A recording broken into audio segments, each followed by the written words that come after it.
12ই August মঙ্গলবার আজকে DA মামলা নিয়ে সুপ্রিম কোর্টে নতুন কি তথ্য বেরিয়ে এলো বিস্তারিতভাবে জানবো। আপনারা সকলেই অপেক্ষা করছিলেন যে আজকে সারা দিনমান কি হয়েছে সুপ্রিম কোর্টে সেটার আপডেট নিয়ে। তো আমি আপনাদেরকে বলেছিলাম পুরো ডিটেলস তথ্য পেলেই আমি আপনাদের সঙ্গে শেয়ার করব।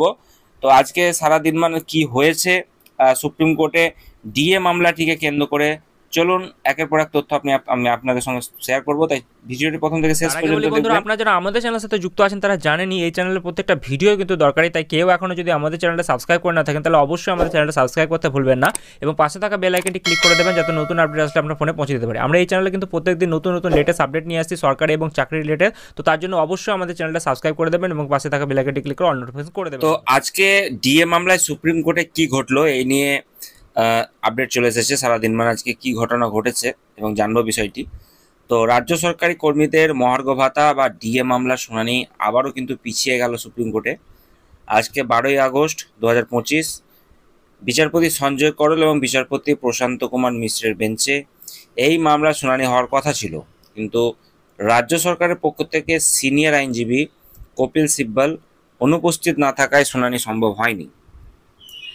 আদালত মামলার পরবর্তী শুনানির জন্য 26 আগস্ট 2025 দিনটি কিন্তু ধার্য করেছে।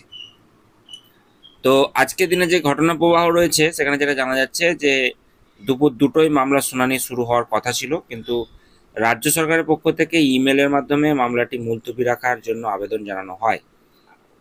যদিও আদালত সেই আবেদন গ্রহণ করেনি। এরপর শুনানির সময় দেখা যায় যে রাজ্য সরকারের সিনিয়র আইনজীবী যিনি রয়েছেন কপিল সিব্বল, তিনি উপস্থিত নেই। এর ফলে বিচারপতিরা শুনানি মুলতবি রাখতে বাধ্য হন এবং পরবর্তী তারিখ তারা ঘোষণা করেন। তো আন্দোলনকারী কর্মীদের পক্ষের যিনি আইনজীবীরা রয়েছেন এই ঘটনায় ক্ষোভ প্রকাশ করেছেন। তাদের মতে রাজ্য সরকার ইচ্ছাকৃতভাবে মামলাটি দীর্ঘায়িত করার চেষ্টা করছে। এর আগেও একাধিকবার বিভিন্ন কারণ দেখিয়ে শুনানি পিছিয়ে দেওয়া হয়েছে। তো যাই হোক, ডিএ মামলার সাথে যুক্ত কর্মচারীদের মতে রাজ্য সরকারের এই গড়িমাসি আমরা প্রথম থেকে দেখে আসছি। তারা কর্মীদের ন্যায্য অধিকার থেকে বঞ্চিত করার জন্য সব রকম চেষ্টা চালাচ্ছে, কিন্তু আমরা হাল ছাড়বো না, আমাদের লড়াই চলবে। তো বিষয়টি বুঝতেই পারছেন, আজকে এই সিনিয়র আইনজীবী যিনি রয়েছেন কপিল সিব্বল, তিনি কিন্তু উপস্থিত ছিল না, বা ইমেলের মাধ্যমে মামলাটি মুলতবি করার জন্য তিনি আবেদনও জানিয়েছিলেন আপাতপক্ষে। এবং এই কারণগুলোর জন্য আমরা দেখতে পাচ্ছি আজকে যে একটা গুরুত্বপূর্ণ মামলার শুনানি হওয়ার কথা ছিল ডিএ মামলাকে কেন্দ্র করে, সেটাকে কেন্দ্র করে আজকে কিন্তু শুনানি হলো না, আবারও ডেট কিন্তু পিছিয়ে দেওয়া হলো। আবারও কিন্তু আমাদের 2 সপ্তাহ ওয়েট করতে হবে। অর্থাৎ আমরা বুঝতেই পারছি রাজ্য যেটা চাইছে পরিষ্কার বোঝা যাচ্ছে, তারা কিন্তু এখানে এই গড়িমসি করতে চাইছে এবং যাতে বিষয়টি প্রক্রিয়াটি যেটা রয়েছে সেটা লেট হয়ে যায় সেই বিষয়টি নিয়েই কিন্তু তারা আমরা দেখছি প্রথম থেকেই এই গড়িমসি আমরা দেখতে পাচ্ছি। তারা ন্যায্য অধিকার থেকে বঞ্চিত করার জন্য সব রকম লড়াই কিন্তু চালাচ্ছে। তো এইখান থেকে বলা হয়েছে কর্মচারীদের পক্ষ থেকে আমরা হাল ছাড়বো না, আমাদের লড়াই কিন্তু চলবে। তো গতকালকে আপনারা অনেকেই জানবেন, আমরা দেখেছিলাম যে এই ব্যাপারটি নিয়ে বলেওছিলাম যে হয়তো শুনানি হওয়ার সম্ভাবনা খুব একটা নেই, কারণ এই সরকার বারবার একাধিকবার এই বিষয়টি করেছে এবং তাদের পক্ষ থেকে যারা যাচ্ছেন আইনজীবীরা তারাও কিন্তু এখানে রাজনীতির একটা শিকার করছেন।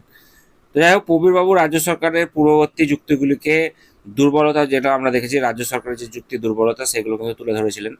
রাজ্যের আইনজীবী শ্যাম দেওয়ান ডিএ গণনার ভিত্তি ব্যাখ্যা করতে গিয়ে ব্যাখ্যা করেছিলেন যে কর্মচারীদের মধ্যে আশঙ্কা রয়েছে যে কপিল সিব্বল আদালতকে বিভ্রান্ত করার চেষ্টা করতে পারেন। হ্যাঁ, তবে গোপাল সুব্রমণিয়াম, বিকাশ রঞ্জন ভট্টাচার্য, করুণানন্দীর মতো অভিজ্ঞ আইনজীবীদের উপস্থিতিতে এটি কঠিন হবে। এদিকে ইউনিটি ফোরামের আইনজীবী প্রবীরবাবু বিচার ব্যবস্থার উপর পূর্ণ আস্থা প্রকাশ করছেন। তিনি বলছেন সুপ্রিম কোর্ট ধৈর্য সহকারে মামলাটি পরিচালনা করছে। সেই ধৈর্য আজকে আমরা কিন্তু দেখতে পেলাম না, কারণ একজন আইনজীবী তিনি নেই বলে কিন্তু আবার ডেটটা পিছিয়ে দেওয়া হলো। এখন দেখা যাক ফলাফল কি আসতে চলেছে আবার। তো যদি সুপ্রিম কোর্ট গোপাল সুব্রমণ্যমের যুক্তি মেনে নেয় তবে রাজ্য কর্মচারীরা কেন্দ্রীয় হারের মহার্ঘ ভাতা পেতে পারে। শুধু এটাই নয়, বকেয়া শুধু ভবিষ্যৎ কিন্তু আমরা দেখতে পাচ্ছি এর প্রভাবটা গোটা দেশেই পড়বে, যেটা বলা হচ্ছে এই রায় লক্ষাধিক কর্মচারীর জীবনে বড় পরিবর্তন আনতে পারে। এটি রাজ্য সরকারের বেতন নীতিতে সংস্কারের পথ প্রশস্ত করবে। কর্মচারীরা ন্যায্য বেতনের অধিকার নিশ্চিত করতে চান, তাই মঙ্গলবারের জন্য আমরা কিন্তু সকলে তাকিয়েছিলাম। কিন্তু সেই শুনানি আজকে হলো না, আবারও ডেট কিন্তু দেওয়া হলো। এখন এআইসিপিআই এর যে বিষয়গুলি রয়েছে সেটা এখন মেনে নেবে কি নেবে না সেটাই এখন বিষয়। কারণ 2008-এ আমরা দেখেছিলাম এপ্রিল মাসে কেন্দ্রীয় হারে ডিএ 12%, এআইসিপিআই যেটা 605, যা 536-এর তুলনায় কিন্তু 12% বৃদ্ধি হয়েছিল। 9 ক্ষেত্রে দেখেছিলাম আমরা যে যেটা 22.38% এবং 10-এ আমরা দেখলাম যে 35.63% কিন্তু বৃদ্ধি হয়েছিল। এআইসিপিআই এর সঙ্গে ডিএ সম্পর্ক বোঝার জন্য আমরা এটা গণনা দেখেছিলাম আগেই। এবং যাই হোক, এরপরে আমরা যেটা বিষয়টি দেখবো যে মোড় কিন্তু ঘুরে যাওয়ার ব্যাপারটি নিয়ে গতকালকে আমরা জানিয়েছিলাম যে রাজ্য সরকারের কর্মী তথা সংগ্রামী যৌথ মঞ্চপক্ষের বিশিষ্ট আইনজীবী গোপাল সুব্রমণিয়ামের যুক্তি কর্মচারীদের মধ্যে নতুন আশা সঞ্চার সৃষ্টি করেছে। তিনি জোর দিয়েছেন যে রাজ্য সরকারের নিজস্ব রোপা 2009 বিজ্ঞপ্তির ভিত্তিতে ডিএ গণনা করা উচিত।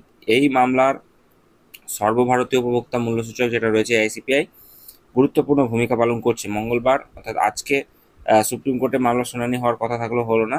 এই প্রতিবেদনে আমরা সেটা কিন্তু দেখলাম এবং তার সঙ্গে আরও একাধিক বিষয়গুলি কিন্তু রয়েছে যেগুলো কিন্তু এই মুহূর্তে বলা সম্ভব হচ্ছে না। আগামী 26শে আগস্ট এই বিষয়টা নিয়ে আবারও যখন মামলাটি শুনানির জন্য উঠবে তখনই কিন্তু আমরা বিষয়গুলি বুঝতে পারবো যে এখন কি করতে চলেছে, মানে সরকার পক্ষ থেকে কি আইনজীবী যারা রয়েছেন তারা কি জানাতে চলেছে, কি উপস্থাপনা করবে। আজকে বিষয়টি তো ক্লিয়ার হলো না, এখন দেখা যাক আগামী 26শে আগস্ট কি হচ্ছে বিষয়টি, সেদিকে নজর থাকছে। আর আপডেট পেলেই আমি আপনাদের সঙ্গে চ্যানেলের মাধ্যমে আপলোড করে দেবো, তার আগে কিছু আপডেট আসলেও। তো তার জন্য চ্যানেলটি সাবস্ক্রাইব করে নেবেন এবং পাশে থাকা বেল বাটনটি ক্লিক করে দিতে ভুলবেন না।